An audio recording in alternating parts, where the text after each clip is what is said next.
A blind knight that uses echolocation, viewing the dark, treacherous world through sound. Trapped in a dungeon keep, endangered by combatants, where hazards lurk around every corner. Make sound to have vision, or don't and be stealthy. Avoid impaling threats throughout the dungeon to escape. Engage with other prisoners. Rogue Knight I've been hearing about. Could you find the key and unlock my cell? Free them to fight back with more allies. Let's take this guy. The dungeon labyrinth has many paths and even more traps. Struggle through the darkness to find your freedom.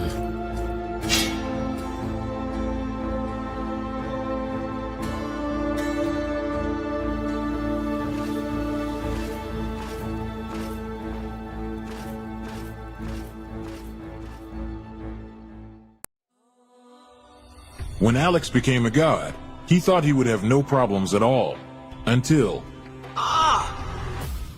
He landed in the Divine Dimension and was tasked with protecting the entire multiverse. Am I connected to every single Alex Ambrose that ever existed? Alex could travel across dimensions, defying the laws of time and space, to help other Alexes throughout the multiverse. But then everything changed. No! Aw! I have to go back and save them. But if Alex went back to the mortal world, he would relinquish all of his power and his memories. I don't have a choice. I must go back. When Alex returned back to Earth, he goes back to being your average business tycoon millionaire, unaware that the people he cared most about are in danger. Aw! Someone help me! Yvonne, what happened?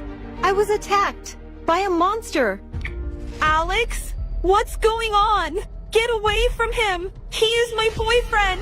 Who attacked Yvonne in the forest? What will Debbie do next? Who will Alex choose between the two women? Will Alex ever remember who he was before traveling into a different multiverse? To hear what happens next and whether Alex can stop the deranged monster before he strikes again, listen to the original audio drama, Insta Millionaire Returns, only on Pocket FM. Download the app now and find out.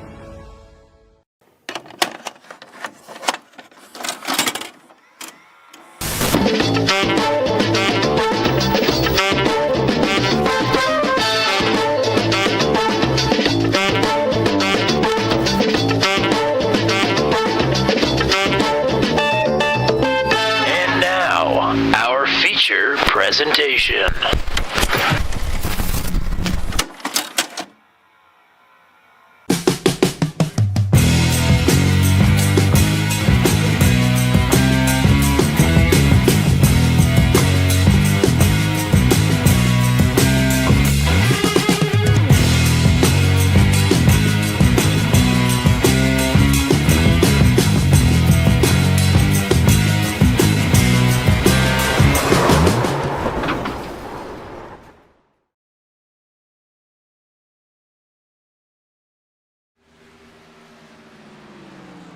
Howdy, folks. Welcome into Turn 200.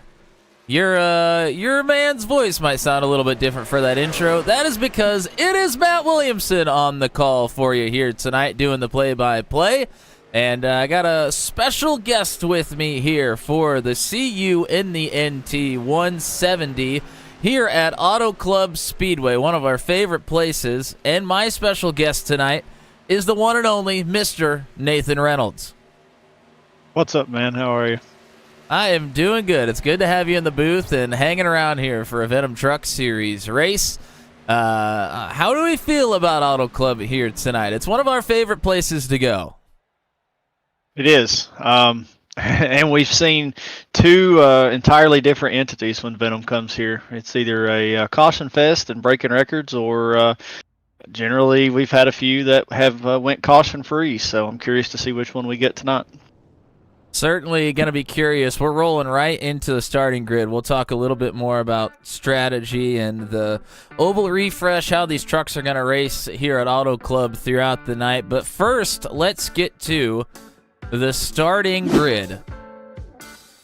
And taking the pole for the first time in quite a while is the number 22 of Brantley Gainey. So he is going to be ecstatic taking the pole here tonight.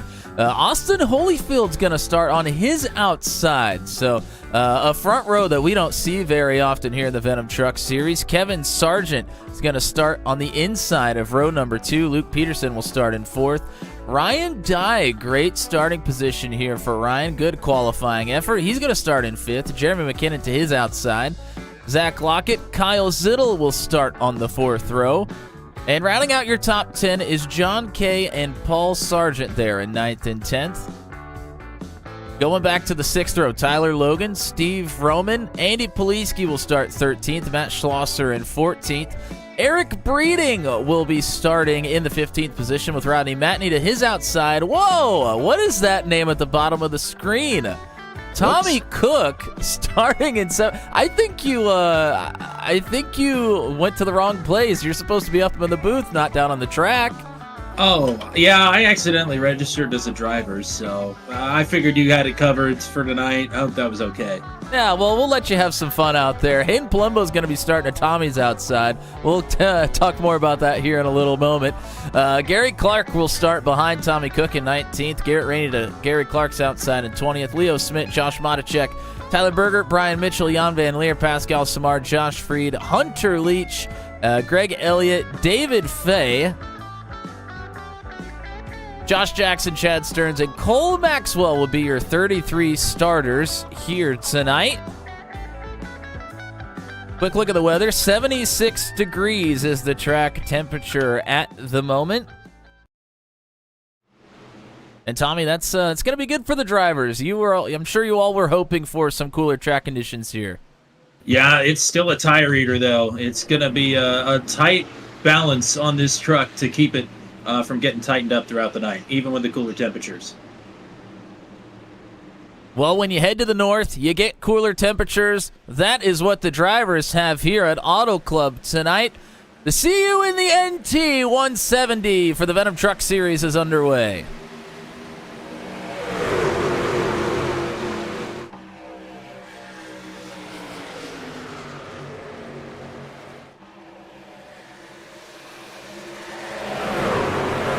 Oh, there's one out already. Oh, no. And Ryan Dye is taken out. That's Kevin Sargent. And Josh Freed behind them also around already. Boy, that did not take long. I tell you what, these trucks are loose to start, and the sun is still right in these drivers' eyes coming out of turn 2. That was rife for a possibility of trouble there, and it happened.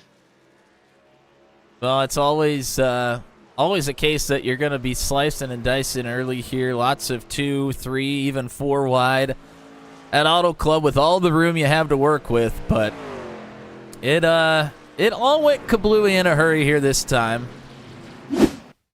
Nathan, we'll let you get some talking in here in a moment. We're going to take a look at the replay first as Kevin Sargent trying to come out of turn number 2 is going to get loose. You see Ryan Dye trying to chase it way down the racetrack to stay away from it, but unfortunately just did not work out. And then further back, you see a couple others going around back there as well. Yeah, that's what I was trying to watch. I was trying to decipher everything that's going on. There's a lot happening. I mean, Josh Freed was already around at that point as well. Let's take a look at what happened to him. I think more Gary the same. Clark. Oh, he had to make an evasive maneuver. Yeah, as Clark kind of overcorrected up into, I think that was Leo Smith that got tagged by Gary there. Oh man, yeah, lots of action before we even get halfway through a lap here at Auto Club. Auto Club 1 and 2, especially on the first lap, is one of the more free tracks that you will deal with that. It's definitely very loose. Has it become more loose? I know that we talked a lot about the Oval Refresh last year. I don't know if we've had a truck race at Auto Club since then. We may have, but it has. They've freed it up quite a bit, especially turns 1 and 2. The exit of 2, I've noticed, and as you've seen here on this first lap, it's a lot freer, especially early on. It will tighten up, but early on, like I was saying, it's one of the worst tracks there is for lap 1 cold tires.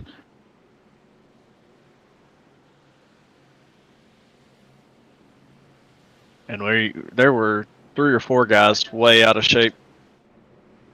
Yeah, I mean, there were definitely multiple incidents there where drivers were sliding sideways, overcorrecting in a couple of moments as well. Luckily, there's lots of room down on the apron on the backstretch that most of the drivers were able to at least keep themselves away from getting major damage there to start.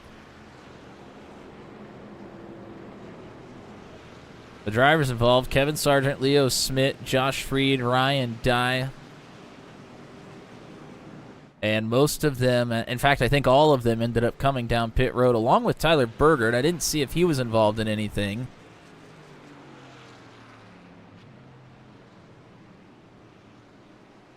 I'm happy to see Ryan actually be involved in something, but live to fight another day. He's certainly done better at keeping it on the racetrack so far this season, and you're right. He is fighting another lap here and hopefully till the end of it in this one. And Kevin Sargent was quite apologetic for his part in that incident, but Ryan Dye was happy to report that he did not have hardly any damage, I believe is what he said. So that's good for his chances here. Well, Tommy, we've been talking about the conditions up here as broadcasters, but you're the one actually on the racetrack, and you were fighting your way through turns 1 and 2 there on the start of the race. How did you feel about it? Well, especially since I was on the inside, I took it all the way to the bottom, and it was definitely free. If I if I wouldn't have had as much space around me as I did, I may have been in a bit of trouble there because it was definitely pretty free. And the sun's going to continue to set, and that's going to help. The sim's on 2 times speed, so that'll help move that along quite nicely. But yeah, I confirm everything that Nathan said. Turns 1 and 2, pretty free compared to turns 3 and 4, where the truck feels a lot more planted. But still a lot of changing track conditions to go.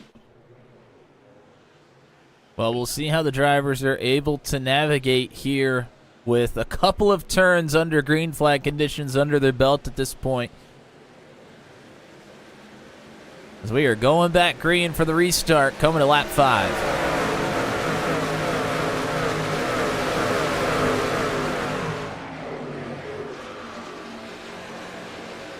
Field already quite a bit more spread out heading into turn 1 than it was on the initial start of the race.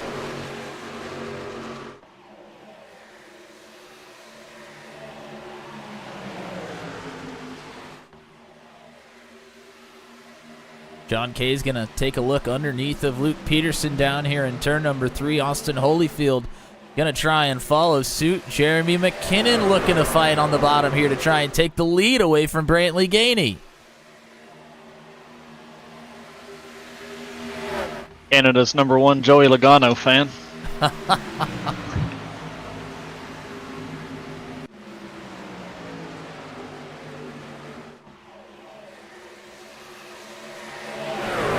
If we know anything about Jeremy McKinnon, it's that he's very aggressive at the start of, well, I shouldn't even say at the start, just at all times on the racetrack. But if we get some long green flag runs, and we're not going to get one here as the caution is out, Gary Clark sliding through the grass. Couple others with incident there. Jan van Leer was around on the backstretch into turn number 3.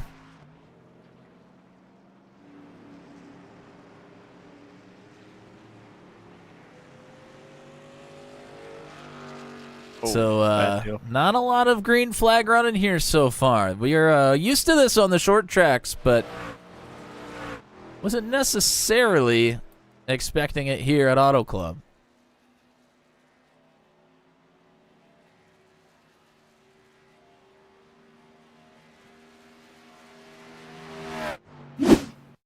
David Fay got in the wall and kind of kept it there.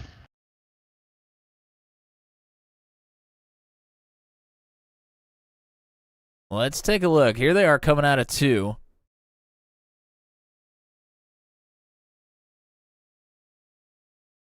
And there's Fay and the 88 in the wall, as Nathan just mentioned.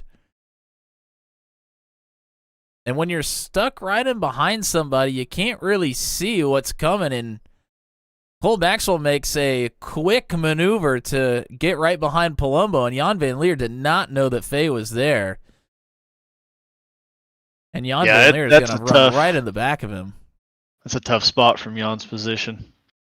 We're going to take a look back and go on board with the 5. You see Gary Clark trying to avoid contact there, gets down into Leo Smith. So that's where he goes for the slide. I think he's able to keep it out of the wall as well. Let's run it back, and we're going to go on board with Jan to see his compromised vision, I guess you could say. Let's take a look.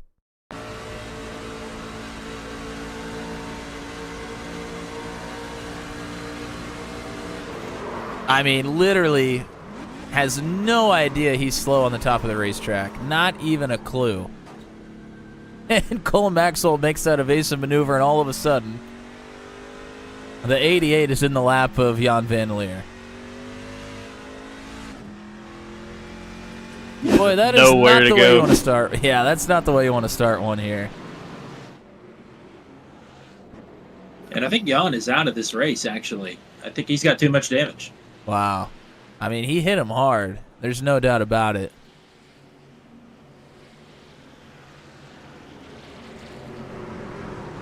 While we got a moment, let's shout out some of the people in the chat with us here tonight. James Coleman cheering on Austin Holyfield as always. Austin is in the top 10. Started inside the top 5.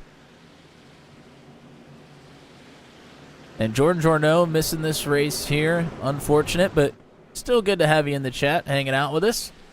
Of course, Bailey Marie Matichek cheering on her husband, Joshua Matichek. Logan Lester cheering on Ryan Dye. Ryan still continues after his early incident. And Stickers McQueen cheering on Rodney Matney as always. Got a good look at Rodney Matney in front of me here. I got a Let's Go Tommy Cook in there real quick. Oh, yeah. That's so nice. Nice to have fans. I've been passed by 4 people and had 4 people crash in front of me, so we're exactly where we started still. Net even. Love it. Net even, yep. I am loving Brantley's paint scheme this week. Got the Volkswagen Plaid. Haven't owned a few with the Volkswagen Plaid, an old Cabrio, and then a GTI. I love seeing that. Yeah, it's looking good. That is certainly new, and I don't know if we've seen a paint quite like that one in the Venom Truck series ever that I can remember. So. Oh no, I would definitely remember if we did. I love that Volkswagen Plaid. Pulling out something new for our Auto Club here this week. That's it's gonna be a contender when we come to the paint scheme tournament later on. Alrighty, folks, couple of quick cautions. Let's see if we can get a green flag run in. We are going back green here on lap 10.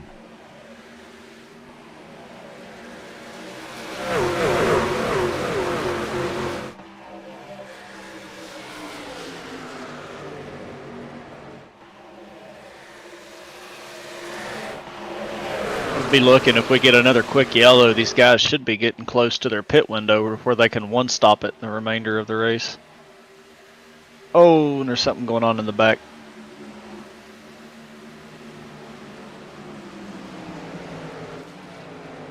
It's like a lot of checking up going on back here. Kevin Sargent got loose again and got into Greg. Or Greg got into him and then got into the wall. Jeremy McKinnon going to cross over Brantley Gainey. He's going to go to the top side here. McKinnon was on the bottom last time, and he wasn't making up any ground. He's going to hop to the top, see if he can get out front, and does it with ease. He is clear of the 22.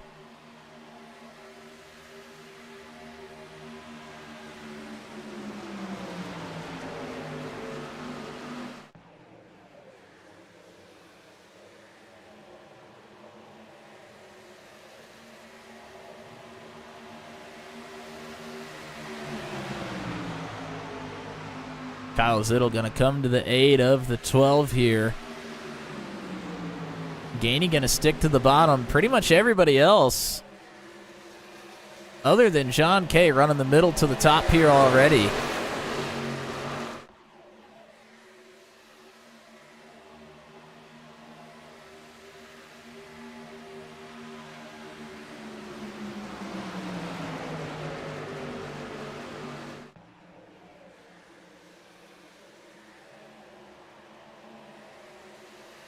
Boy, drivers flirting with that outside wall off of 4 already. Typically see that as the run continues to move along. Wow, look at that move from Peterson from the wall all the way down to the very bottom. Nearly took him 3 wide. And now he will be 3 wide as Holyfield has a run on the top.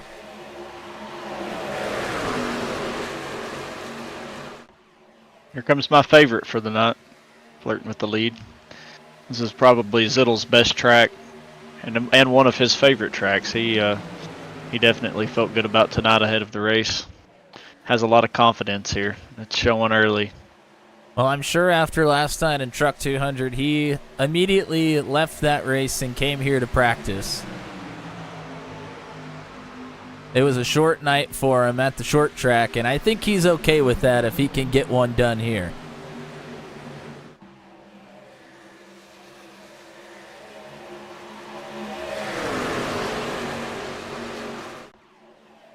Wow, John Kay, good move to slide up in front of Brantley Gainey.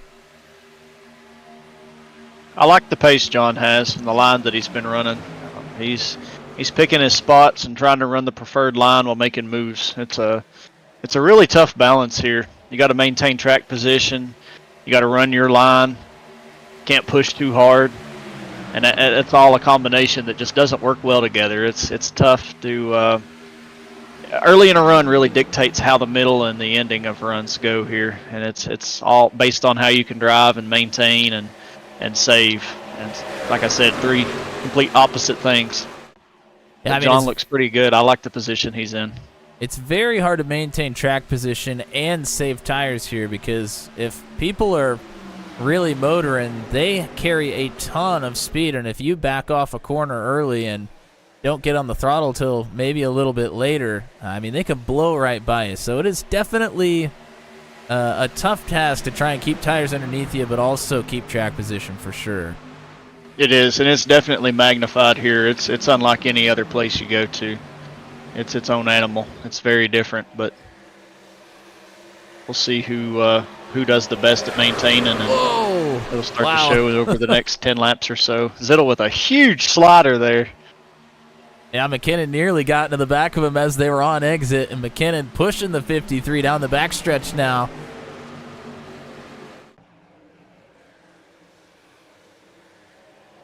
More folks in the chat cheering on Brantley Gainey. Robin Matichek cheering on Joshua. And Lisa cheering on Tyler Berger, as always. And we are still packed up. How long will we stay packed up here at Auto Club, Nathan? And at what point does it kind of start to get thinned out, especially with the truck as loose as it is right now? I think pit stops are going to help that a lot if we see green flag pit stops. Up until that point, I kind of expect them to maybe not be this bunched up, but still be within striking distance of each other. Another 6 or 8 laps, and I feel like people are going to be able to move around, start moving around a lot more, and going to be harder to make moves too when the tires start to wear. You're going to see a lot more comers and goers. I was watching this 10 truck here. He's had a pretty good pace, and he backed off kind of early and keeping everybody within striking distance. And he's just hanging there near the front. It'd be somebody else to look for. Austin Holyfield. Yeah, I mean, he made a move a couple of laps ago where he was directly behind another truck and then made a move to the outside in the middle of the corner. Typically, when you do that, you're not going to have a very good exit because you're going to get tied up towards the wall, but he is in command of that 10 truck right now, that's for sure. Yeah. I tell you what, they are 3 wide in my rear view, or they were just a second ago. Palumbo, Ryan Dye, a lot of heavy hitters in the back half of the field here early. Yeah, they are all over the place right now. I'm watching the view I'm watching it from, man. It's just, they fan out every direction whenever they go off into the corner. John's giving Zittel a shove here.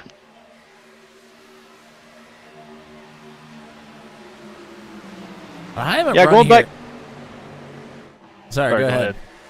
I was saying, going back to your question about them fanning out, I really don't know. I with the current conditions and it fading into nighttime and tightening up, I feel like there's a chance of it not spreading out as much until we do see the green flag pit stops.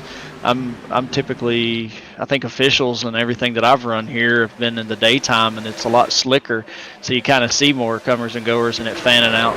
But so far, we're 20 laps in and they're still pretty bunched up. Yeah, I mean, the first 11 or 12 are all right here together, and then you have maybe a half a second back to the rest of them, but, I mean, nearly the top 15 all right here together. When it's like this, it's very frustrating. It's hard to pass. You can see Zittel, he's got drafting help, but he doesn't have the preferred line. And it's very difficult to make moves, make passes on the bottom, especially in 1 and 2. 3 and 4 is a lot easier to navigate the bottom, but 1 and 2, the preferred line, especially when tires wear, is the top. At least that's where I like to be. We got somebody in the wall in the back.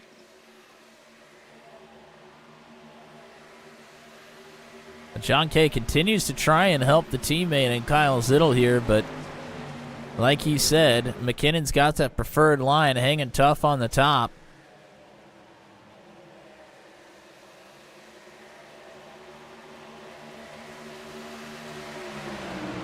And all of a sudden, Holyfield's dropped a couple positions, and Zach Lockett has found himself right here in the mix, lined up behind McKinnon. Matt Schlosser coming into play as well. Schlosser's up quite a few positions. Couple of former teammates, but still friendly competitors here. I'm sure if they get the opportunity, they might try and help each other out.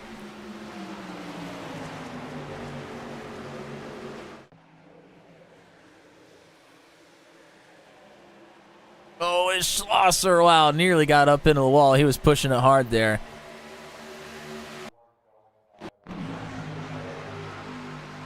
And Kyle Zittel on the bottom has lost his positioning, and he's jumped to the top here. John Kay going to continue to run the bottom. One of the very few. Luke Peterson you see down there. I still like the line that I see John running. As long as he doesn't get pinched on too many of his exits, he's doing something right now that I think is going to pay off in the last few laps of this run before they do pit stops. Yeah, and speaking of pit stops, we didn't really get to mention it too much there at the top of the broadcast, but our green flag running pit stop number was right around lap 35, but we had a couple of quick cautions, so that's been extended. Do you expect early pit stops from some folks here? Are you kind of expecting them to run it as long as they can? Honestly, one or the other to complete polarities. Like I could see some pitting very early, trying to gain track position, especially those in the back. But I think these guys out front and those that are within striking distance of the lead are going to try to run as long as they can, because the fall off is so tremendous here that you want to come out and just have the freshest tires of anybody, pit as late as you can. That's always seemed to be the way to go here at Auto Club. Because it's nice to be in the back and gain all those positions on track position by pitting early, but the fall off is so significant. I think for the most part, those guys that stay out longer is going to be more beneficial. But I'm sure some will try. I tell you what, you might want to stay out because there might be a caution here before too long as well. You don't want to get yourself caught out. The field is coming back together here right at the back of the front pack, and it is getting very dicey. Would that be Ryan Dicey? Well, he's not up there, so I can't quite say that, but you know what I'm saying.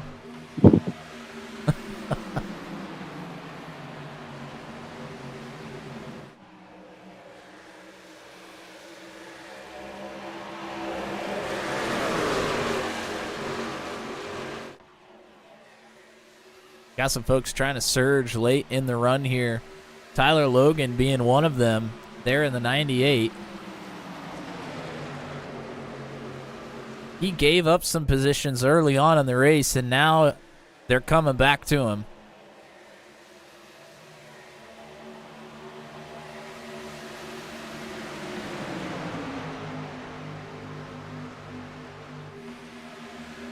For those of you wondering, this gray and blue truck, that is Andy Poliski running a scheme like we've never seen him run before.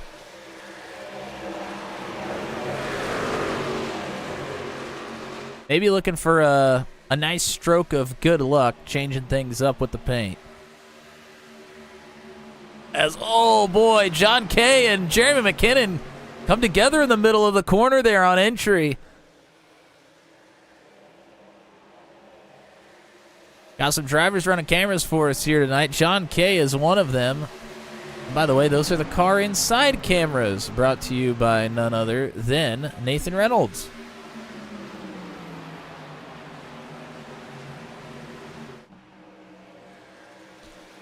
Luke Peterson also right here towards the front of the pack.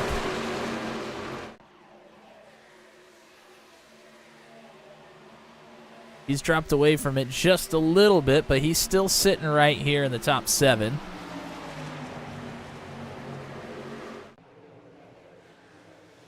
Luke's one of those guys that dropped back early and kind of maintained track position to stay within striking distance, and starting to make his way back to the front now.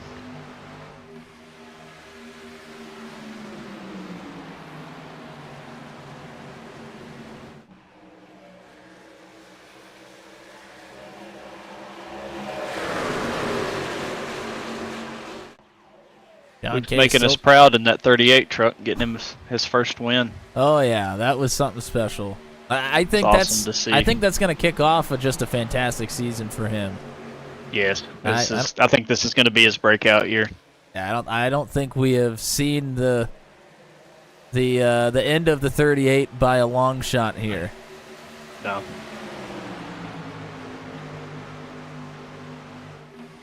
John Kay taking a couple sips of water there down the back stretch. He's fallen back one more position. Kyle Zittle's taking the third spot here on the outside.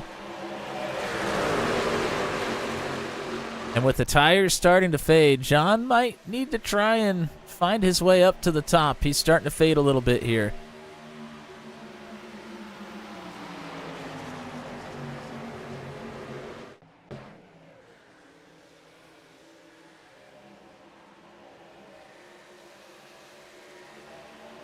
First one on pit road, Garrett Rainey. Going for it here on 30. Yeah, that's an early pit stop, but like Nathan mentioned, we're at the point where if we go green from here on out, you only have one more pit stop to make it to the end, so why not try and get yourself some track position as long as this thing stays green? It'll be interesting to see how many that brings down here, if any, or if he's going to be the lone wolf on that strategy.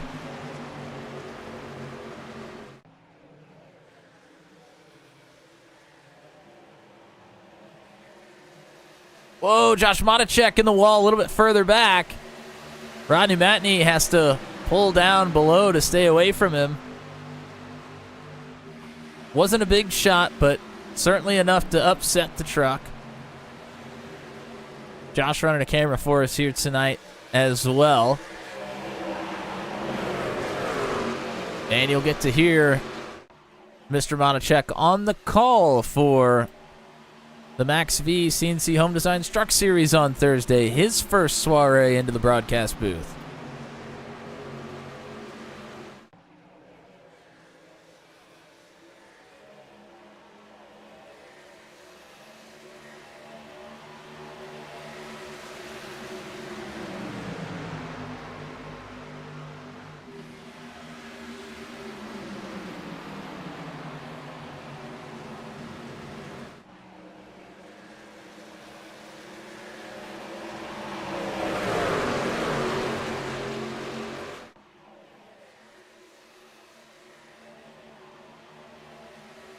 There you see Garrett Rainey coming off of pit road. Must have picked up a speeding penalty.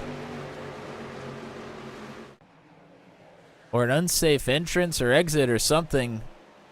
Because this would have been the second time he's been down pit road. And here comes another one. That is John Kay. John Kay has had enough. He was starting to slip back there. Josh Freed was down pit road that last time as well from further back in the pack.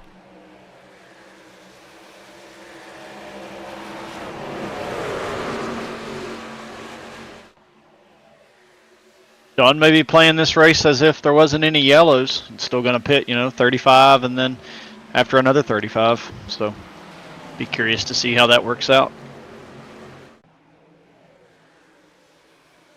He will definitely cycle out with the lead. It's just a matter of how long he can hold on to the lead. Boy, we were 3 wide further back there for a moment. Somebody we haven't mentioned at all here tonight so far is Chad Stearns. He is up 19 positions up to 13th here at this point.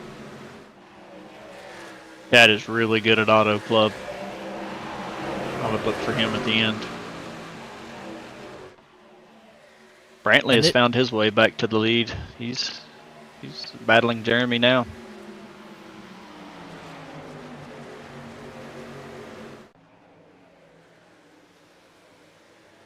Oh, Jeremy was hugging that white line and got a little bit loose there, kind of touched the apron. Gainey's going to have a good run here. If he can keep it under him, I like that line, especially if the truck's starting to get loose and you can get down there on the bottom and get it to rotate like that, because it really straightened the nose up when he done that. He just lost a little momentum while doing so. When the tires start to fade on you here, how much do you back up the corner? Or do you kind of still go hard on entry but then back up the middle? How do you attack that? Yeah, you really have to, for this to be such a fast track, and especially how much you're in the throttle early on, as we were talking about, and trying to, maintain track position. As the tires wear, this is one of those places that you really have to wait on it a lot longer than you think you would over the course of a run. When they start to wear out, you feel like you're waiting forever before you get back on the throttle. And it just feels unnatural and wrong, honestly, but it's what you have to do. And it always seems to prevail by the end if you're just patient. Well, Jeremy McKinnon came down pit road that last time, and I hear a lot of calls over the radio for some more folks coming down here. As we are 3 wide, John Kay on fresh tires has Poliski on top. Oh, my goodness. Lots of folks coming down pit road here. Lockett, Schlosser, Luke Peterson, Chad Stearns, Rodney Matney. As McKinnon is making his way out of pit road, and here come the leaders. Brantley Gainey in the 22 out front. Kyle Zittel in the 53 not far behind. And look at that, 4 wide further back.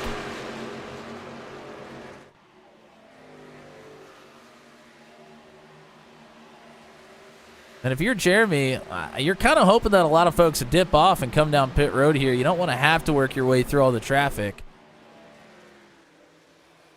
And here comes the race leader.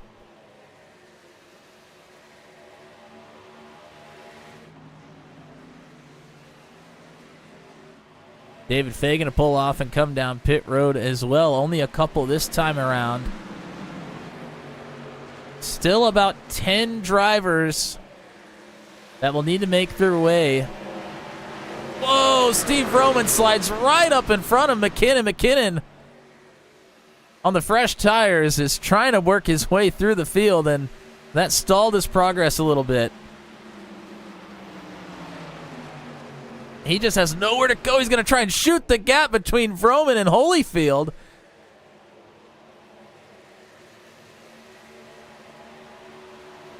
If there's anybody that's going to make those daring moves, it's Jeremy McKinnon, is it not, Nathan? Oh, absolutely. Absolutely. Brody's not here to answer that call, so it has to be Jeremy, at least tonight. There you go. This run, I feel like this run is really going to tell us a lot, though. And these guys need to be watching, because the gap between John and Jeremy, and even Brantley, with the differences of those guys and when they pitted, John's got a pretty good cushion back to Jeremy, and it actually grew a little because of the lap traffic, but Jeremy's got a few lap newer tires, so I'm curious to see how much he can run him down, and if he can, and that should tell us a lot about when they should pit for the last cycle if this thing does go green. These trucks are all over the place. Lead lap trucks with trucks trying to get their lap back. Tommy Cook's still out on the racetrack, and I think he may be making his way down pit road this time.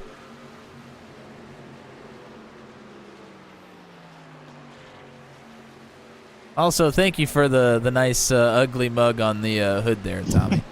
You're very welcome.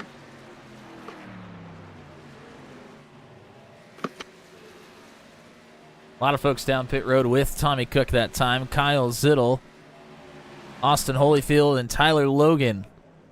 So that leaves only 4 that have not come down pit road on this cycle. That leaves Andy Poliski, Steve Roman, Tyler Berger, and Leo Smith. I would imagine Poliski, Vroman, and probably Berger going to be coming down this time or the next. Smith came down on lap 7, so he can go a few more laps should he choose so. I'm afraid I've got some bad news to pass along.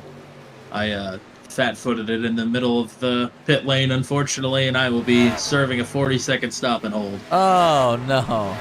Oh, man. I was looking for my box, just not paying attention to my speed. Oh, well. A lot of good racing up front. I don't need to be a part of this at all. How was the balance on the truck after the first run? Tight. Very tight. incredibly, painfully tight. I'm sure I'm not the only one.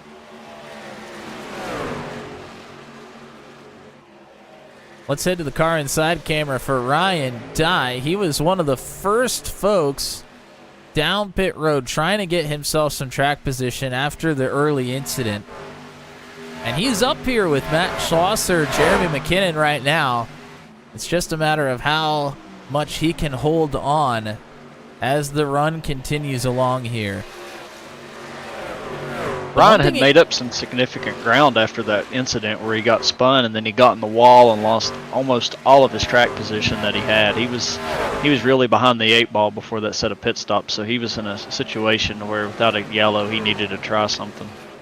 I'll tell you what, the one thing he has going for him as well is for those folks that came down around lap 37, 38, I mean, yeah, they can, make it a long ways on that set of tires, or they can push as hard as they want to, I guess. But, I mean, Ryan's in a position where he can still comfortably get a couple of even runs in and not have to really stretch the tires all that much. So I think he's still in a good position here, even though he's at a bit of a tire disadvantage right now.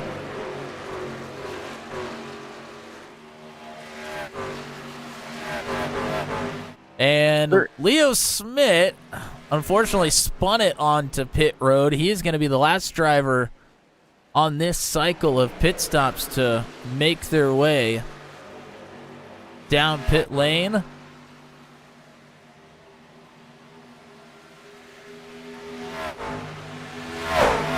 Is there any chance that Andy can make it the rest of the way on fuel? Well, he came in on lap 43. I mean, he would have to go 42. 40. And that was... He would have to go basically 43 laps. I don't think that is possible. Yeah, I feel like he Especially maxed out what he had green. there. Yeah, and that was with some yellows. But I like the idea. Try and stay out as long as you can. And, I mean, he's kind of playing that Steve Roman strategy right now.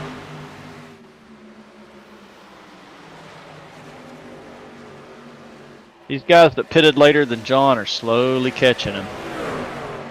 Just a matter of if clean air is going to prevail enough for him to maintain or not. He'll definitely have the preferred line being out front, where he can try to fend these guys off. But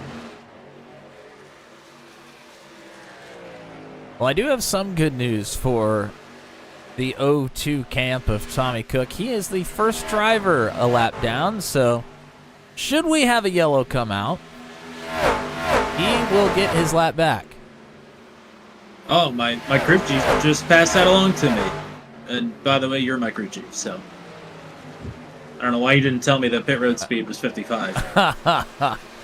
Hey, we're doing play-by-play, replays, punching buttons for cameras. Yeah, you don't have enough jobs tonight. Sorry, I forgot to tell you what the pit road speed was at the same time. Sorry, now I know. I won't do it again. Nathan said it just a couple laps ago. These drivers starting to catch John Kay. And Zach Lockett has caught John Kay. He's going to look underneath here. Wow, nearly come together in the middle of turn one.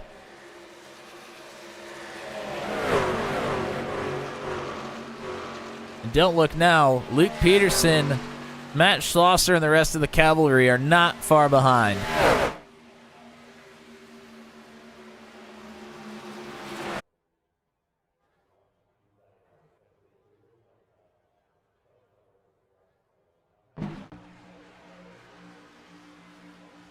Just a small little blink there. We're back, folks. Unfortunately, that was the second time tonight. Usually it only happens once.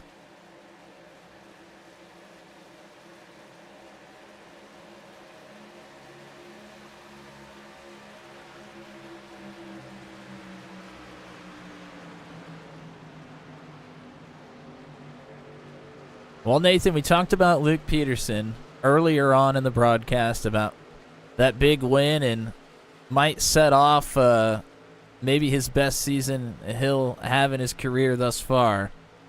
Because once you get one, the floodgates tend to come wide open. How do we feel about the 38 here at Auto Club over halfway through this one? Oh, very good. It's exactly like you say. The first one's always the hardest. Luke's going to show his true colors here. And he just took the lead very easily. He put some pressure on Zach. He made a mistake. And now Luke's got the clean air. I do want to point out as well, Luke Peterson does have 2 podium finishes here at Auto Club. And also Zach Lockett has been on fire here of late, so it's not a shock to see him at the front of this field either. But yeah, 38 up at the front here at Auto Club, not a surprise. Both of those are runner-up finishes as well. Yeah, we talked about Zach Lockett a lot at the end of the last season. I feel like he's gone a little bit under the radar so far in Season 9. But he has come to party here at Auto Club. There's no doubt about it. Very quiet, like you said, but he is tied for 6th in the point standings. So the results will back him up so far.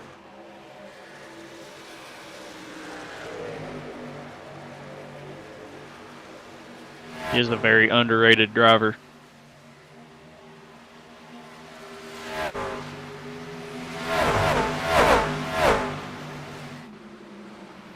John Kay under some pressure here from Jeremy McKinnon.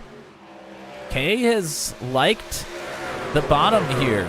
Haven't seen him run the top much, especially in turns 1 and 2, where you typically see drivers run the top probably even more than in 3 and 4. He's kind of stuck to that second lane, even maybe the first lane down.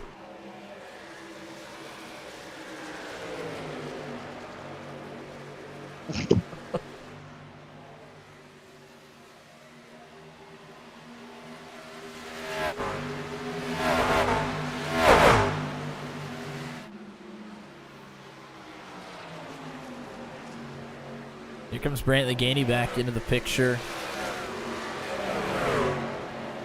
Trying to fight his way into the top 5. Lost quite a bit of positioning through the pit stops there.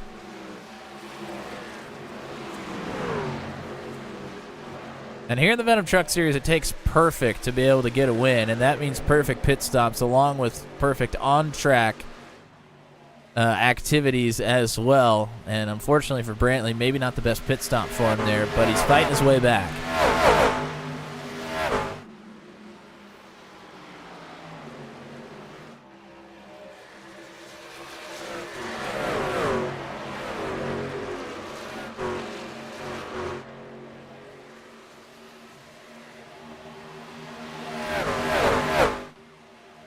Oh, and by the way, we are well into the pit window now. And as I say that, Andy Poliski is down pit road.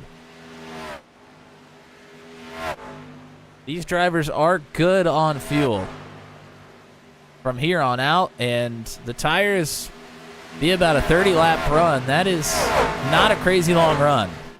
This is going to be a very interesting strategy from Andy. He's going to come out way far ahead of these guys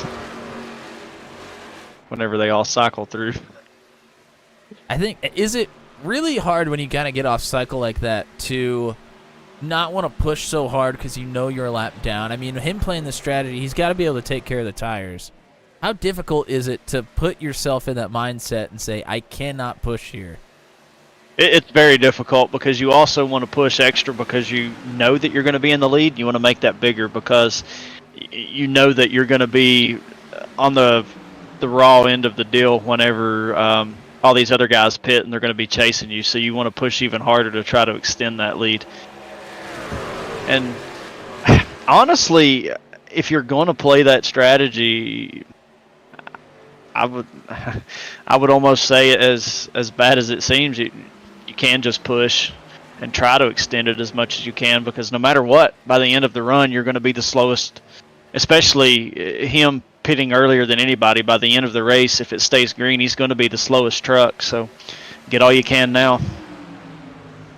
John is jumping on that strategy too. Yeah, early pit stop from John Kay. Meanwhile, Zach Lockett leads a lap. He has taken the lead over from Luke Peterson now. I would imagine a 20 to 25 lap run, though just the way this is played out with 2 early cautions and now going green from there on out. The 20 to 25 lap run is probably the optimal last run as far as having a shorter run to be able to push, as hard as you pretty much want to without having to worry too much about tire wear. And we're getting up on that number here before too long.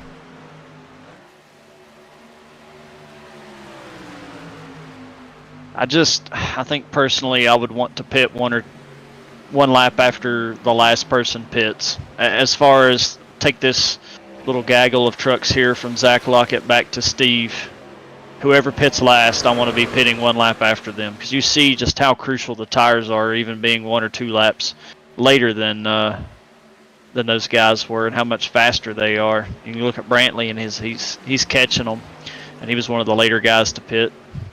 And John pitting earlier, how significant his fall off was. That's why I say if you're going to go pit this early, you may as well send it and just gain all you can, because you're going to be slower than those guys regardless, even if it's just 1 or 2 laps. So if you're doing it 6, 8, 10 laps, I mean, you got to get all you can. We'll watch the lap times here as John is going to get a full one in after he crosses the stripe this time around. We'll see what the time differences are, as he is coming up on some of the folks that are on the lead lap here, and he's going to take it to the top side to try and stay away from having to work through them the hard way. And there goes Kyle Zittel down pit road as well. So a few drivers coming down early here. It's a 40.66 for John Kay. The leader last time around ran a 42.11.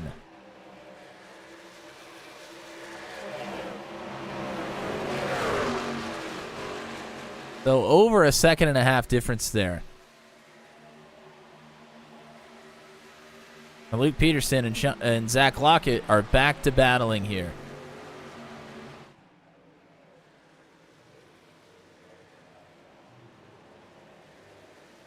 Oh, John in the wall. Here comes Brantley Gainey down pit road. This is an early pit stop for him. He was one of the folks that came in later on the first round of green flag pit stops, and now he's taken the opposite strategy. He wants the track position.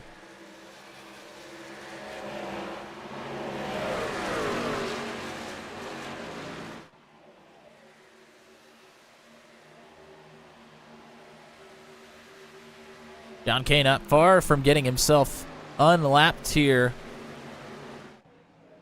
Peterson still works the bottom underneath of Zach Lockett. John Kay is coming up on him quick. A couple of drivers from towards the front of the pack are in. Jeremy McKinnon and Matt Schlosser. McKinnon hauled it into pit road much quicker than Schlosser did. Schlosser loses out on the pit entry there.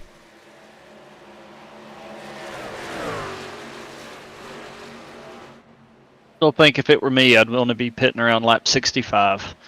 Give myself 20 laps to kind of push for the end.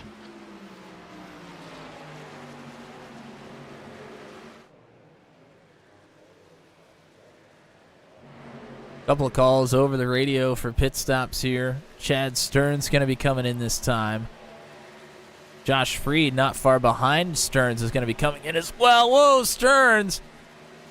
Sent it in there a little deep. You can see him hard on the binders.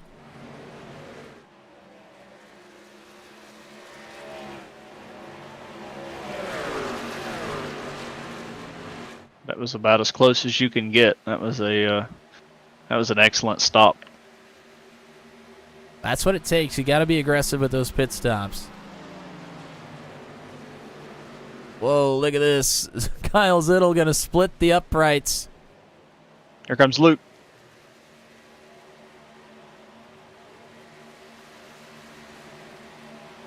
Not very aggressive entry for Luke there.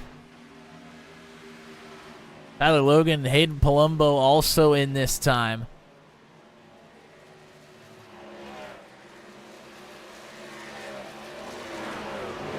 I'm Zach. I'll pit this next lap. There you go. I think that's going to be the winning strategy. Well, he's been awful quick. If he plays the right strategy as well, he's going to put himself in a great spot. See what he does with the pit entry here. That was pretty conservative. Don't blame him for not wanting to get a penalty, but might lose out on a little positioning there. Here comes Ryan Dye, Pascal Samard in this time as well.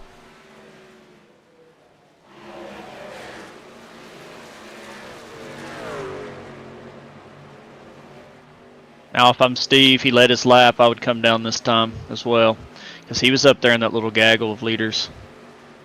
And Austin Holyfield has been very quick and up there as well. We'll see how far Holyfield's going to push it.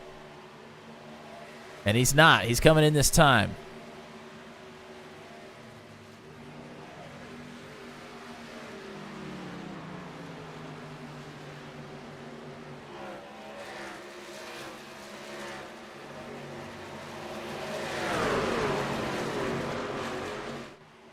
You see Andy Poliski into the wall a little bit there. Luke cycled out ahead of Zach quite a bit. Pretty comfortable gap there, having only 1 lap tire difference. I think Luke is going to be in prime position to pick up win number 2 if everything stays green and he can keep it clean.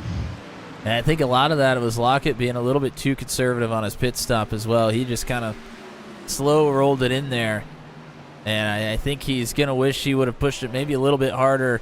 He has a lot of traffic to try and work through. Look at this. Yeah, he's got a good road. Luke has a good roadblock here. Don't 5 sleep on trucks. Chad either. He was pretty close to those guys on strategy as well, so he's a great tire saver. 5 trucks all scattered about there for Lockett to try and get through. He navigates a couple. That was Eric Breeding and Steve Froman. Andy Poliski up next with Rodney Matney in the 83. And then you have Chad Stearns, who came down on lap 62. Zach Lockett down on lap 64. If Stearns can keep up the pace here and keep Lockett behind him, he is going to net gain that one.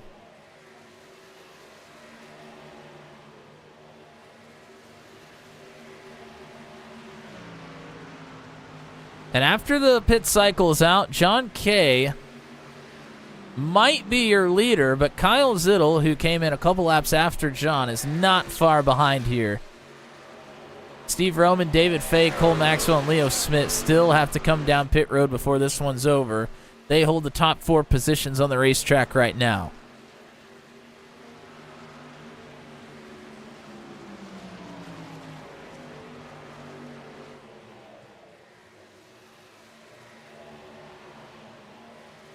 I notice our in-race reporter, Tommy Cook, has yet to come down pit road. He's trying to stretch it as far as he can. Yeah, as soon as that dastardly Steve Roman will pit, I'll be back on the lead lap, and I can hope for a caution. And that's going to be my golden ticket to get back into this race. Otherwise, it's a pop balloon of a debut tonight. Luke gained half a second on John that last lap. Yeah, John's gonna how have to long start... can he keep the half a second gap, though, as fall off picks up? Well, John's going to start battling with Kyle Zittel here as well. That is not going to help. How much newer are Jeremy's tires than these two up front? About 5 laps fresher than John Kay. About 3 laps fresher than Kyle Zittel. And Brantley Gainey came in a couple laps before McKinnon did. But he's about even with Zittel there.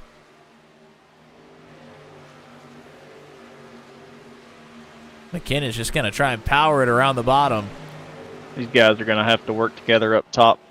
But man, those few laps makes a huge difference. I mean, that was easy for McKinnon to take it to the white line and stick it on the bottom.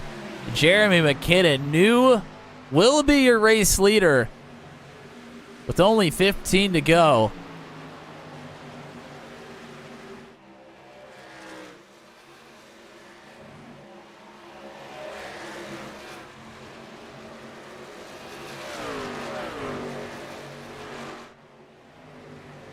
And here's a look back at Luke Peterson and Zach Lockett,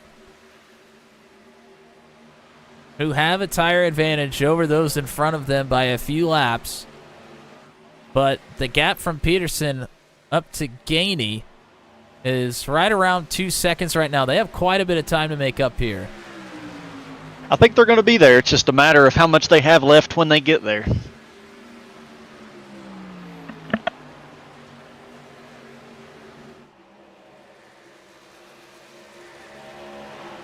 I've said it from the beginning. I think that's the strategy I would want to be on. We'll see if my strategy wins the race or not. I could be wrong. Wouldn't be the first time.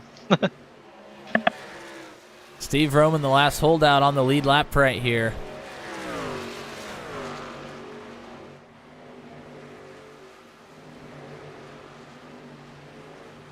He's going to show us how far we can make it. We talked about it with Andy of how far you could push the fuel. Steve Roman's going to show us how far it can go. Praying for a late race caution. That's typical Steve there. Stay out as long as you can. I can make it to lap 78, and he's 1 lap ahead of me, so I'm sure he's right around there, maybe.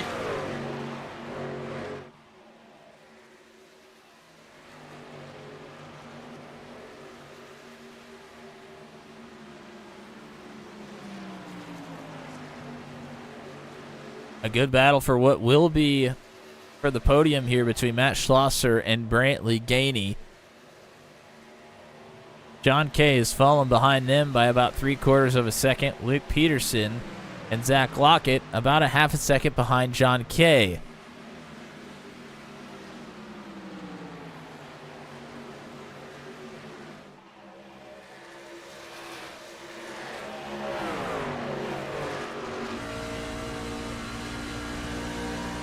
Go on board with Matt Schlosser here for a moment as he tries to stick to the back of the 22. You can hear the tires on entry there into 3. Schlosser with a bit of a different look. Enters in the middle, turns down to the bottom through the middle of the corner, and then exit up towards the wall.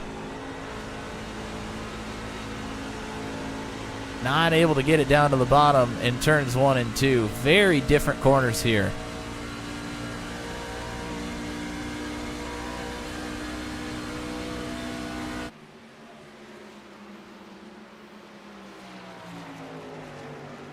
Well, Peterson and Lockett have to move forward, but they're going to start battling amongst each other now.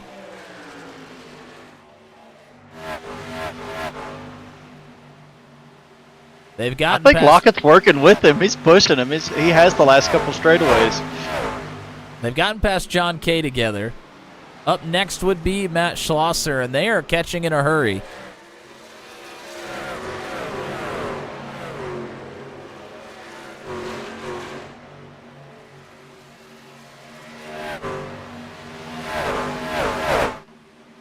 Lockett sticking with the 38 again here. Peterson all the way down to the white line. Through turns 3 and 4. Exits right behind the 04 of Schlosser. And in front of them, Brantley Gainey, Kyle Zittel battling for what will be second. Gainey going to dive down. He's going to take the position. Peterson dives down underneath the Schlosser. He's able to clear. Lockett also able to clear. The two of them are going to continue to work together. I mean, that's a very smart move. Why waste time now battling? You're the 2 fastest trucks on the track. Let's get up front, and then we'll settle it later. You know, it's make a lot of speed going down these straightaways working together like that. You're going to lose time if you start battling each other. I love it. I like it. I think that's the way to go. See Really how, using their heads there. See how quickly they can work through Zittel and Gainey. Zittel's going to take the top here. Peterson down to the bottom. He is able to clear. Lockett is not. They're going to get separated here.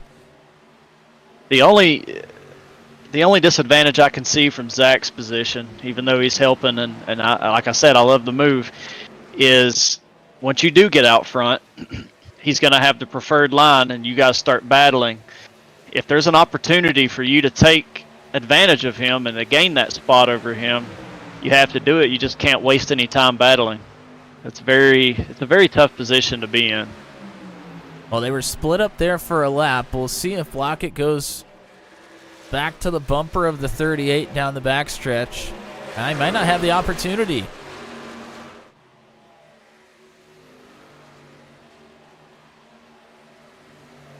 So Luke Peterson has himself into second place, although Steve Rowan has still not come down pit road with only 6 to go here.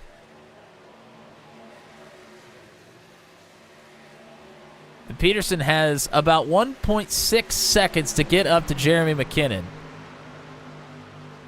with 6 laps to do it.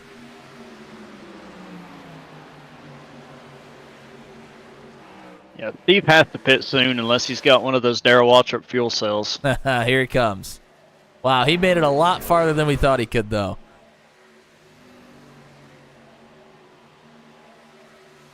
The Lockett getting hung up battling Gainey here. Really needs to try and get through on the 22. Gonna try and get himself clear off of 4, and he does.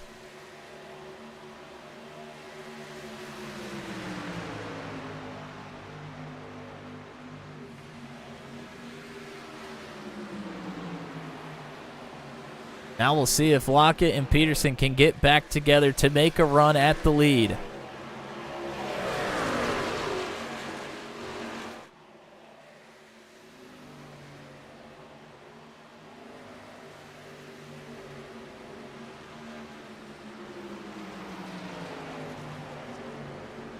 Leo Smith, the 57, feeling a little bit like Superman here. Came down on lap 69 for tires,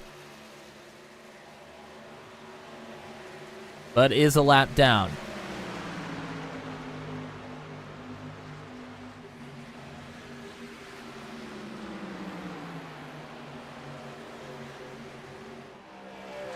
I don't know if Luke's going to make it there. Having some help from lap traffic, though. That's very unfortunate and unnecessary. Yeah, it was about only a 1/10.5 gain for Peterson last time, but to your point, this one is going to be much, much bigger for Peterson as McKinnon is getting held up a little bit. Yeah, it was a very, very bad spot to catch someone. A 42.16 for McKinnon, a 41.74 for Peterson, so half a second there gained for the 38. And a 40.43 for me. Just pointed out. Tommy feeling like Superman also. Absolutely. I feel like Superman down here in 27th. Luke Peterson's going to have to work himself through the same traffic, though. We'll see how that plays out here.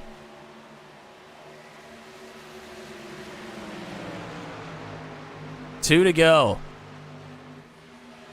Does Peterson have enough to get to the back of Jeremy McKinnon? Or is McKinnon going to be able to hang on? Oh, he's going to catch him on exit. Peterson still chipping into this lead. Zach Lockett still peeking at the door as well. Luke Peterson's going to have a half a second to make up on the final lap. White flag is out.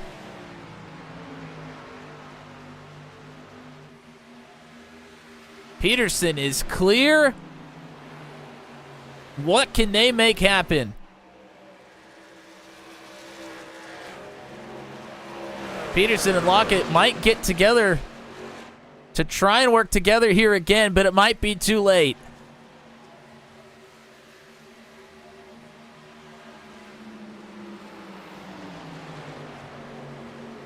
McKinnon down on the white line. Peterson does the same. Lockett looking towards the top. Great exit for Jeremy McKinnon. It will not be enough for Peterson. The number 12 has taken the win here at CU in the NT 170. Unbelievable. Man. The Canadian has taken it.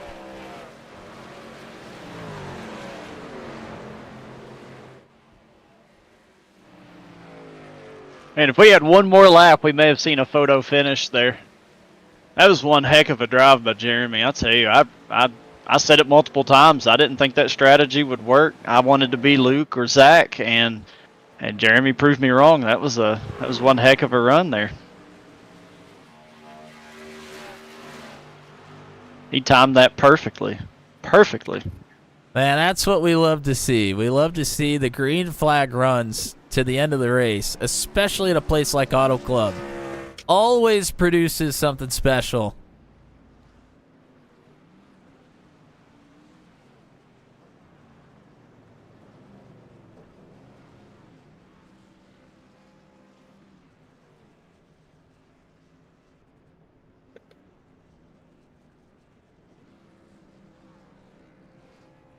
McKinnon is going to continue to burn it down here. I don't know how long it's been since McKinnon's last win, but it has been quite a while. This is career victory number 6 for McKinnon. His last one was in season 6 at Talladega. Wow! So it's been a while, and you could tell in Jeremy McKinnon's voice over the radio. He has been waiting for this one for a long time. Did not realize it had been that long. I knew it had been a little while, but did not realize it had been way back in season 6.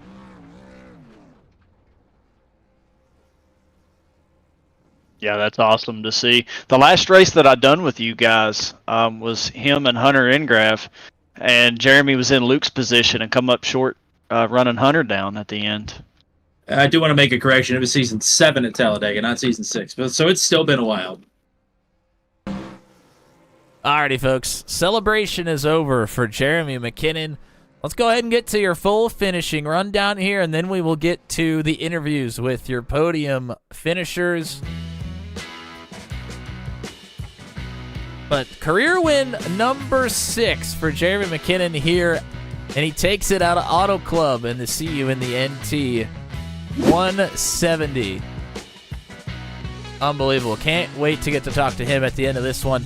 Luke Peterson comes up just a little bit short. Him and Zach Lockett finish in the podium positions, trying to work together there towards the end. Just could not quite get it done.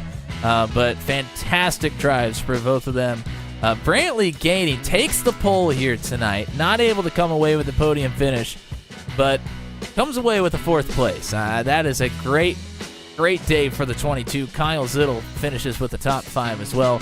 Matt Schlosser finishes at 6. Chad Stearns makes up a lot of positions. He was the biggest mover of the race, up 25 up to 7th. Josh Freed up 19 positions up to 8th as well. The two of them were really moving and shaking here throughout the night. Tyler Logan finishes in 9th. John Kay rounds out your top 10. Rodney Matney, Austin Holyfield, Hayden Palumbo, Eric Breeding, and Andy Poliski will be your top 15. Steve Vroman trying to play the long game there, pit as late as possible. He comes away in 16th. Tyler Berger, Ryan Dye, Paul Sargent, and Josh Matacek finish out your top 20. Pascal Samard, Josh Jackson, Brian Mitchell, Hunter Leach, Leo Smith, Garrett Rainey will be your top 26. Tommy Cook finishes in 27th. Gary Clark, David Fay, good to have David Fay back in the lineup. He finishes 29th. Greg Elliott will round out the top 30. Cole Maxwell, Kevin Sargent will finish out your top 32. Sargent did not finish. I don't believe Cole Maxwell or Greg Elliott did either. And then Jan Van Leer had the early exit here earlier tonight as well. That will be the full rundown for you here from Auto Club.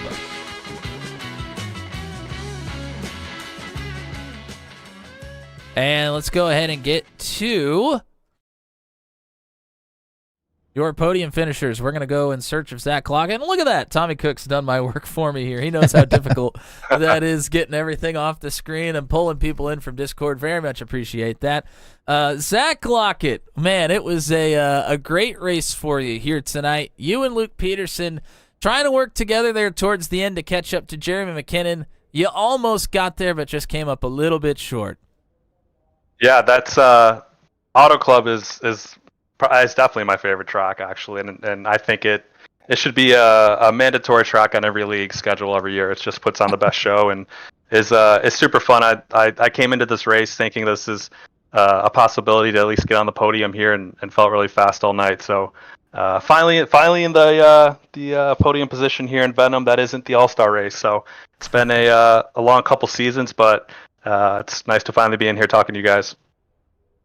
Now, we were talking earlier in the night while we were watching you work out on the racetrack that we talked about your finishes and races a lot at the end of last season. And not that you haven't had a good start to the season, it's just been quiet. You haven't had any really standout performances. They've just been very consistent. You have a standout performance here tonight. What are you going to take from this one to catapult yourself forward into the rest of the season? Yeah, Daytona messed up on my green flag pit stop. I would have been up there with the leaders. I think I was with my teammates Chad and Josh, but we had an incident on pit road with William McKellar and ended up going a lap down, but finished I think 6th at Las Vegas and then 6th last week at Kern. So yeah, it's been quiet, but I feel like just been quietly hanging around the top 10, near the top 5, and that's what you got to do. Just keep stacking these good finishes, and then out of nowhere sometimes try to come out here and get on the podium and try to pull off a win here eventually. We have a bunch of 1.5 miles coming up and a bunch of 1.5 miles on the schedule this year. I'm very confident on those tracks. I really think that that plays into my favor for the rest of the season. So really just got to make it through the short tracks and make it through the road courses. I know we have the 24-hour course, which is going to be fun. And but this is, I expected to be up here. I expected to compete tonight, and hopefully for the rest of the season, going to keep going. I think that will put me in the top 5 in points. So. Nathan, you got anything for Zach here? Yeah.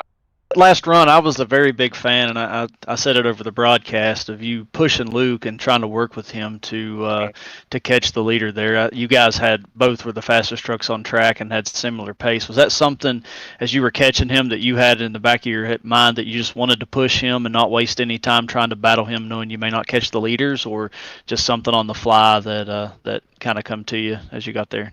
No, you're spot on with the strategy. I realized we had pitted a couple laps late compared to Jeremy and John Kay and Schlosser and other guys. We had some ground to make up, and we're running out of time. So I just got tucked in behind him there and tried to push him down every backstretch that I could to work our way up to Jeremy. I think, I don't know, maybe in a couple more laps we could have caught him, but that was definitely part of the strategy, and definitely realized it was a little bit too late there, so we got towards the end. But really wish I could have gone in maybe a couple laps earlier, but yeah, absolutely part of the strategy, and I think that's kind of the name of the game on most tracks like this. Like you'll see that at Michigan here this season, and definitely was intentional. Yeah, that was definitely I seen that, and that's racing smarts. Like that's really good practice and shows high IQ in a racer, and I was a very big fan of that. And I think if you hadn't have gotten underneath a couple people, caught them in bad spots trying to pass them off the exit of corners and could have linked up with Luke even 2 or 3 more straightaways, I think you guys may have caught Jeremy a lap sooner. So that was definitely smart and a good call on your part, and it was a good run for you tonight. Yeah, absolutely. I think when I came back out of the pits, and I think the first people that I saw going into turn 3, I think they were 3 wide. So I was like, oh boy, this is going to be a tough get around here, but we got to go. So, well, it's a great run for you here tonight, and you put on a show for us as well. So thank you for that. Who would you like to thank before we let you go? Yeah, I want to thank this league. I mean, I've been here since start of season 7 in October of 2023, and thanks. I feel like I've learned so much in this league. I mean, at that time I was 2-3 months into my iRacing career and was racing on a used Logitech wheel at my desk, and now I'm sitting here in a nice rig with my $900 Husavelt Sprint pedals, and I've really grown throughout with this league, and really enjoyed racing with everyone here.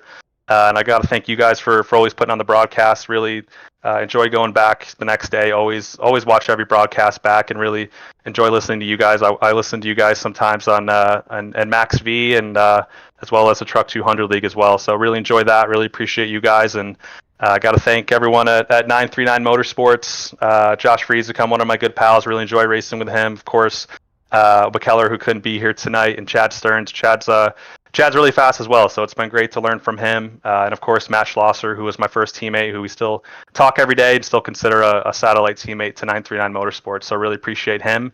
And yeah, thank you guys.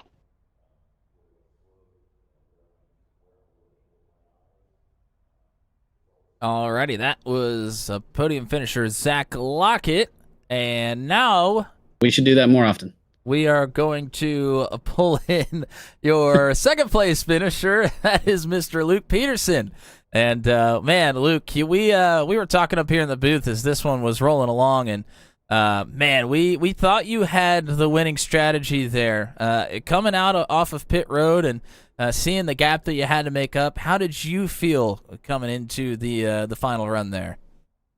I did not feel good. We had run an AI race this week, and John and Zittle drove away from me, and they set it about a 4-second gap, and it was like I just couldn't close the door, and I would just ride in an air bubble. And as soon as we got back out on the track, I got by Andy, and Saucer was like 2.5 seconds in front of me, and it was like the times weren't changing. I was just kind of watching my relative, and I wasn't running much faster. Lockett was running all over top of me. That man had some dang speed, and I did not think we were going to make up spots, and it kept ticking down and kept ticking down. And then I thought Roman was going to make it on that cussed fuel strategy, because no one expects the Steve's Inquisition, but he almost made it happen. Yeah, he certainly did. It was fun to watch out there. It was fun to watch you and Zach kind of work together there as well to try and find your way up towards the front. Congratulations on the second place finish, by the way. You got the win a couple of weeks ago, and Nathan and I were talking earlier here tonight that it seems like the floodgates just kind of open up once you finally get that first one. You have another great run here tonight. I mean, how are you feeling about your season shaping up here? I'm really happy with the season. This is my third second place finish at Auto Club. The beginning of the season really lined up well for me. They're tracks I'm good at, but it was good to get the one at Vegas. I really wanted to catch Jeremy. Man, I was trying for all it was worth, but it was a huge shout out, like you said, to Lockett, because he had to run multiple times there, and we just kind of stuck together until we got to 2 and 3. And it was like we were just kind of knifing through and cutting through. It felt like we really had a pretty good little thing going. Season's going great. Last I checked was third in points, and I was a point behind Chad Stearns. And unless I'm sadly mistaken, I'm a few spots in front of him this week. So that'll at least get us to second. Man, he took my stat from me, too. I was going to point that out about 3 second place finishes at one track. All right, well, I'm completely useless. Do you remember who my favorite driver is? We talked about it at Vegas. Mark Martin? That would be one Mark Martin, so it would have to be second place. Yeah, that's a good point. You're living up. You're speaking your truth here. I'm living the dream, man. Nathan, you got anything for Luke here? My favorite Xfinity driver is Sheldon Creed, and it's only appropriate that you took my number from me and then you start acting like my favorite driver. Yeah, so whenever you were doing your strategy and your final pit stop, were you kind of basing it off any other drivers, watching anybody else and when they pitted to give yourself time to pit, or did you just have a set number in your head going into the final run there? I can't remember if it was 1 or 2 seasons ago. I had this guy on my team named Nathan Reynolds, and he told me that if you were in a certain amount of time gap behind somebody and they pit, you should either, if you're in front of them, you should probably beat them to the pits. But if they beat you to the pits, you need to be either as close or beating them by a certain time. Now, I don't remember what that time was, to be honest, but I saw people going to the pits, or I knew it was getting close. So I knew I needed to try to match the undercut. I originally had 32 in my mind on the first run, and we got in such that big gaggle that I ended up staying out a lot longer than I wanted. It ended up working pretty good in the end, but that last pit stop, I really wanted to undercut Zach just a little bit. And I really wanted to get down at the same time or before Jeremy. And when I saw him exiting pit road, I figured that was probably the right time to take it down, see if I couldn't make up just enough time matching his cut to get back to him. And it almost worked, but maybe should have came one lap earlier. I think you guys were a couple unfortunate lap cars, and then Zach getting tied up on the bottom and not being able to get to your bumper away from catching Jeremy a lap or two sooner. But that was one heck of a run, and that was the strategy that I said multiple times that I would want to be on, and I would even now, if we replayed it, that's still the strategy I'd want to be on, is be the one chasing the rabbit, or however you say that. But it's definitely a good run from you, and even though it was another second place finish, I'm happy to see you on the podium again. I think you were about to have your breakout season. I'll say it to your face now. I was saying it behind your back earlier during the broadcast. But, I think this is going to be a breakout season for Luke Peterson. We're going to see a lot more up here in the booth. At some point, you got to live up to the 38. You know what I'm saying? Tommy didn't throw the last one to you. You got anything for Luke here? No, Luke did my job for me. He pointed out the stat. I'll just say, for whatever it's worth, you're having a hell of a season, and we're happy to get to talk to you at the end of a lot of Tuesday nights here. This is, gosh, is this the third time now in 4 races? I mean, you're killing it. So yeah, I'll take Matt's bit from him here since he's the lead tonight. But shout outs for you. Anybody you want to thank here? As always, I would like to thank my beautiful wife, Kim, for hanging out with me. She actually watched the end of this race and commented on your wonderful commentary. So there was that. Always shout out 200. Mom, dad, sister. Dad will be watching this on time. He told me to quit making fun of him. He watches this when he wants to, and he is not bad at technology. So apologies to my father. All the Alabama gang, all super kick. Shout out Nathan. I mean, I brought it up right there, but he's taught me a lot of the stuff I know. And if it weren't for him, I wouldn't be where I'm at. Last but not least, as always, shout out my Lord and Savior Jesus Christ. Gets me where I'm going every day, starts me with the prayer, and brings me home at the end of it. Preacher's just going to keep looking for one more first place as we roll on. Good job, buddy. Thank you. All righty, we've made him wait long enough. I don't know Matt how moved himself, so I'll move him I got back. moved out. We've made him wait long enough. It is the 6th career win for one Jeremy McKinnon. He gets it done here at Auto Club Speedway. Congratulations. Thank you. Boy, you had that run there at the very end. You had a great strategy call. You were quick all night. You have Luke Peterson and Zach Lockett coming up behind you with just a couple to go. Was there ever any doubt in your mind there on the last run, or did you think you just had it wrapped up? I didn't think I had it wrapped up. I saw those guys coming in the mirror, and honestly, I'm still kind of shaking a little bit from it. Just the adrenaline of watching those guys come and not knowing what's going to happen. Well, it's your first win since season 7 at Talladega, I think was the stat I was given earlier. Mm-hmm. So it's I mean, you've had to wait a little while for this one. Does it feel a little bit sweeter after you've had to work so hard for one like this? When you race in a league like these guys, it's so difficult to win. I honestly didn't think I'd ever win again. Nathan, you got anything for Jeremy here? No. Oh man, Matt kind of stole my thunder there with what was going through your mind. So I'll just ask you this: just whenever you pitted that last time, coming out knowing that you were likely going to cycle out in the lead, which you did, how hard were you pushing? Did you just send it in true Jeremy fashion that entire last run, or did you conserve any there, hoping that you might have something left to fend those guys off? You know me better than that. Every lap is a qualifying lap. I try to send every lap, and there's no saving tires for me. I just go hard and hope it all goes well and smooth for me. And I didn't think I was going to catch Steve. He was on a different strategy, and at one time, I think he was like 23 or 24 seconds ahead of me. And I'm just going to run hard and just see what happens. Maybe I can run him out of fuel. And I think he had to stop with, I think it was like 5 or 6 laps to go. So it worked out for me. Yeah, I had a feeling you were, and I think I touched on that in the broadcast. If you were going to undercut like that, and especially with, not a full fuel run, it's better to just, if you know you're going to be out front, just send it for all it's worth. And nobody here better to do that than you. I know you definitely made Joey Logano proud with that paint scheme tonight.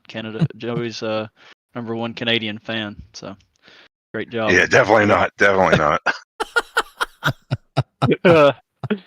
Congratulations, man. I'm a big Jeremy McKinnon fan, and very happy to see you get another win here. And it's cool to see you get one while I'm in the booth. You were really close at Nashville, so to see you come out here and actually get her done tonight, that's cool to see. Yeah, I appreciate that. It means a lot coming from somebody like you. Tommy, got anything for Jeremy here?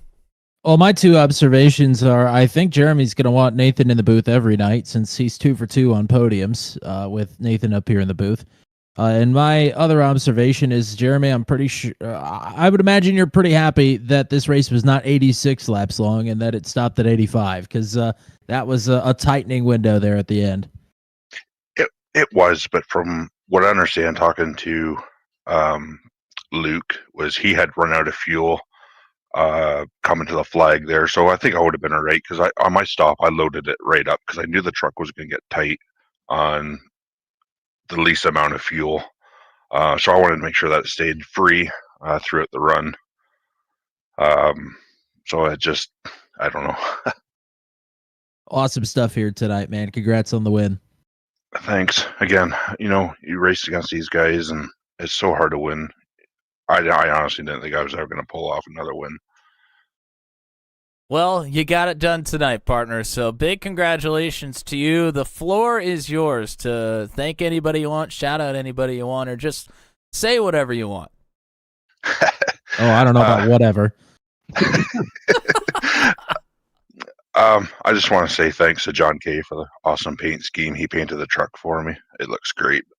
Thanks to you guys for broadcasting. Obviously, my wife, my kids for allowing me to do this. And,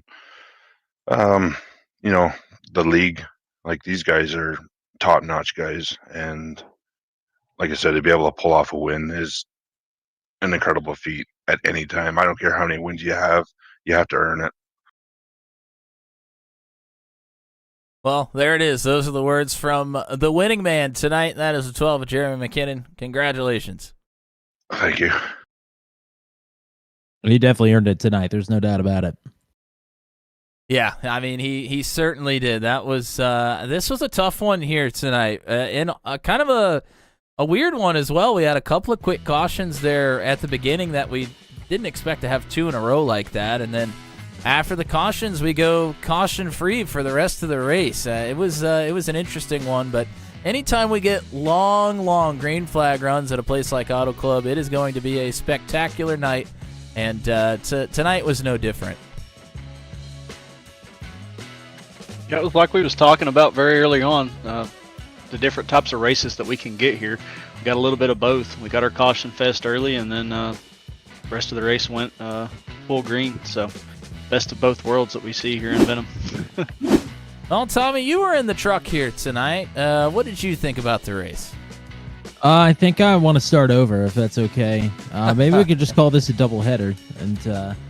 But no, I mean, it was a lot of fun. I'm glad I could get out here. I mean, we've raced with these guys off air before, but this is my first Venom Truck Series race proper. And who knows what the future holds with us taking a step back from broadcasting here next year, next calendar year, that is. So maybe it'll be the first of many. Who knows? But you'll get your crack at it here in, I think, March 25th is when we'll see Matt Williamson on the track. And boy, I set the bar pretty low for you as well. So all you have to do is, I don't even know if 27 trucks will show up that night. So you may win by default here this season. Yeah, I didn't even score any points for the team tonight. I think that's the first time we've officially announced that yes, my night for racing is on the dirt at Bristol, and I am very much looking forward to that. So yeah, looking forward to that. I will say that you and I are kind of flip-flopping here. My Daredevil race that I did last season was pretty poor. and hopefully I'll have a better showing than you did tonight. So that's all I have to say. It couldn't be any worse. Well, we're going to thank some folks here in the chat. Before I do that, I'll open it up to Nathan Reynolds. Let's get your final thoughts on the evening, and if there's anything else you want to get out there before we kind of close things down, the floor is yours for a moment. No, I appreciate you guys having me and always asking me to fill in spots like these. I know you couldn't get Christian to be alongside you, so I was glad to take his place. But Tommy paid me good money here to tell you this live on the air and not in a personal message. But congratulations on your engagement, and I wish you guys the best of luck. That's awesome to see and start your new lives together. So big congratulations on that. And I think overall we had a really good race tonight. It was, like you said, it was a weird one. It was really hard to call, a lot of different strategies, but it definitely makes it interesting and kind of keeps you on your toes. Had a lot of comers and goers, and thought overall it was a terrific race, and we got to see one of the heroes of Venom take the win tonight. So glad to be in here, and thanks again. Well, that's a pretty damn good wrap up for the race, and also thank you very much. That is very much appreciated. So let's go ahead and thank a few folks out there that were in the chat with us here tonight. That is Jordan Jorno, Lindsay G, cheering on everybody here in the Venom Truck Series as she always is, especially Brantley Gainey. He got a 4th place finish here tonight. Good one for him. Shout out to Bailey Matichek, Ty Coleman. I don't really remember who runs the ICR account, if we're being honest. I'm assuming that's Jan, but I don't know for sure. Robin Matichek cheering on Joshua as well. Lisa Kelly. Nathan Reynolds was in the chat cheering on Tommy Cook, who met his unfortunate demise not too long after that. James Coleman was here, as well as Logan Lester and Stickers McQueen cheering on Roddy Matney. Thank you guys for tuning in and chatting with us here tonight. And we are not done for the week. Max v CNC Home Designs Truck Series, the season opener. It returns on Thursday night from Daytona. And I will not be there. I am taking Thursdays will not be a broadcast day for me this year. It will be Mr. Tommy Cook on the call, as always. And the magnificent Joshua Matichek will be joining him in the broadcast booth for his very first time. I'm excited to listen and see what kind of knowledge and color commentary Joshua can bring to the booth. That's going to be very exciting. So you are not going to want to miss that one. The Max V Super Speedway races are always spectacular to watch. If you don't remember, go back and watch the season opener from last season. It was pretty spectacular. And if not, just watch the last couple laps. It was pretty great. So, Tommy, you got anything else for us before we close out here? Well, next week we're racing. It's the regular season finale for Truck 200 at Las Vegas. The Birds Aren't Real 200 at 8:30 p.m. Eastern Time. And then next week we'll be in Kansas. I don't think Hayden Palumbo's picked out a name for the race yet.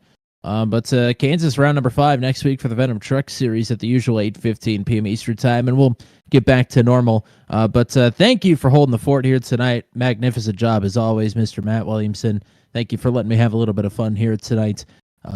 That's pretty much all I've got. That's a look at what we've got coming up here. No Friday action this week, but we'll have the Special Stage Pro Trucks back in not this Friday, but next Friday. At the Charlotte Rallycross course. So, that's pretty much all I've got here tonight. Thanks to everybody that was hanging out with us, and we'll let you close up shop. That sounds like a plan, partner. Thanks to everybody for tuning in. Thank you to the drivers for putting on a show for us here tonight. Lots of comers and goers, and it was a fantastic watch, but no more than 100% congratulations to Jeremy McKinnon for taking his first win here in a couple of seasons, his 6th career victory with the Venom Truck Series at Auto Club Speedway at the CU in the NT 170. Hope you have a good night, everybody.